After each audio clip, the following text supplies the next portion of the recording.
La intervención anterior en voz del asambleísta Valentina Centeno fue para presentar la moción de aprobación del proyecto económico urgente reformatorio al Código Orgánico de Ordenamiento Territorial, Autonomía y Descentralización para la sostenibilidad y eficiencia del gasto de los gobiernos autónomos descentralizados.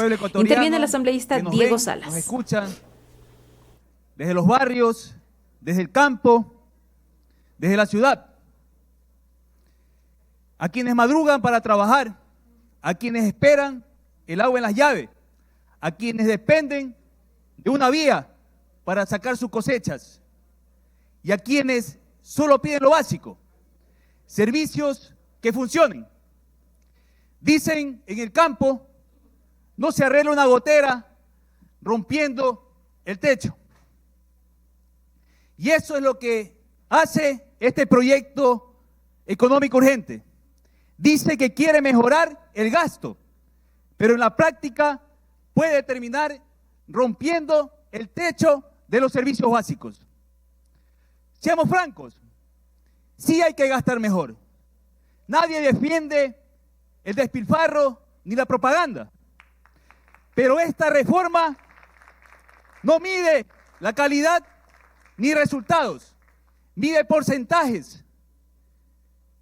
Y lo más grave, si el gobierno decide que un GAP no llegó al porcentaje, lo pone en modo castigo y le baja la transferencia al mínimo.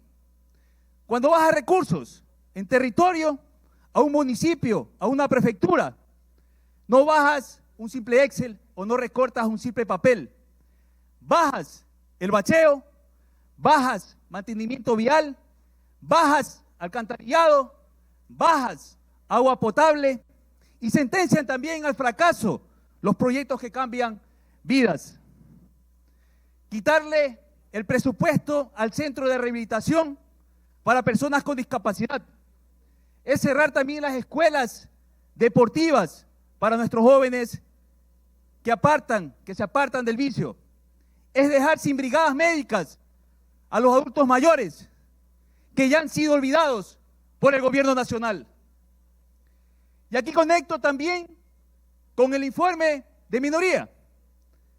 Esta ley no solo es rígida, sino que es una camisa de fuerza, porque impone el 70-30 sobre todo el presupuesto, no solo sobre las asignaciones. Y además define un gasto computable con lista cerrada que deja unos rubros que hacen posible la obra real. Es decir, te exigen invertir, pero quitan en el conteo partes esenciales para ejecutar bien, como equipos técnicos, fiscalización, componentes operativos, empujando a dos caminos iguales de malos. Maquillar los rubros para llegar con la partida o endeudarse para cumplir solo con el papel. Y cuando la Constitución exige asignaciones predecibles, una regla que puede activar recortes, vuelve impredecible la caja, obligando a paralizar servicios, obras, se caen los contratos, el proveedor no cobra, el barrio sigue esperando. Aquí hay un hecho que no podemos ignorar. En la comisión, por comparecencias y oficios, se ha dicho que el gobierno central todavía debe alrededor de $1.000 millones a los gobiernos locales, que pretenden licuarlos, por supuesto. Los GAT dejan de tener certeza. Hoy planifican con una plata y mañana les pueden ajustar o recortar. Además, se ha presentado un escenario en el que recortar el presupuesto a los GAT podría ser de alrededor de $960 millones. Y lo más grave, cambian la forma de contar la inversión cuando el año ya está culminando, con presupuestos que ya estaban aprobados, comprometidos y ejecutándose. El propio escenario presentado por Finanzas lo evidencia. Para llegar al 70% habría que invertir a cerca de $5.530 millones. Pero con la nueva forma de cálculo, lo que cuenta hoy apenas llega al 24.30% en municipios y 32.62% en prefecturas. Es decir, aproximadamente 2.081 millones de dólares. Esta brecha no es un pequeño detalle, es la prueba de que la regla, así como está, nace para fallar y para activar los recortes antes mencionados. Debo reafirmar con firmeza a lo ocurrido en la comisión.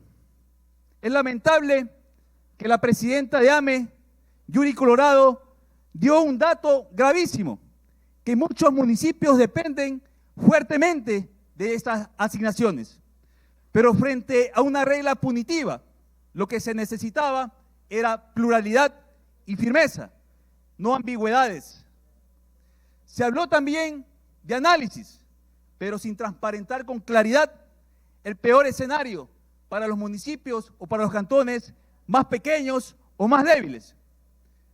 Y asimismo el prefecto del Oro, en representación del CONGOPE, habló de la importancia de la inversión, pero cuando tocó lo decisivo en el tema de sanciones y el impacto, faltó más firmeza, una postura completa. Incluso se sugirió sigilo sobre sanciones. No, colegas asambleístas, en democracia no hay sigilo cuando se castiga al territorio. Si se va a castigar, el país merece saber cómo se calcula y a quién se golpea. Sin datos completos y sin escuchar a quienes alertan el daño, esto, sin lugar a dudas, es legislar a ciegas. Compañeros y compañeras asambleístas, la gente no vive de porcentajes, vive de agua, vive de alcantarillado, vive de recolección de basura, vive de mantenimiento de vías, vive de servicios. Una ley que puede recortar recursos por cumplir un número sin medir calidad ni resultados no es solución, es un riesgo, y a eso estamos llegando. Y cierro como empecé. Esa madre, ese productor, ese niño, esa ambulancia que no pudo llegar a tiempo, no necesitan un porcentaje bonito, necesitan un Estado serio que legisle con evidencia, con participación real y sin castigar a la ciudadanía. Por ellos, por todos los territorios y por la seguridad de los servicios básicos, esta reforma no puede pasar tal como está. Conmino a cada uno de ustedes, colegas asambleístas, que se deben a sus provincias, a sus territorios, a votar en contra de este informe de mayoría, porque es una ley inconstitucional. Muchísimas gracias.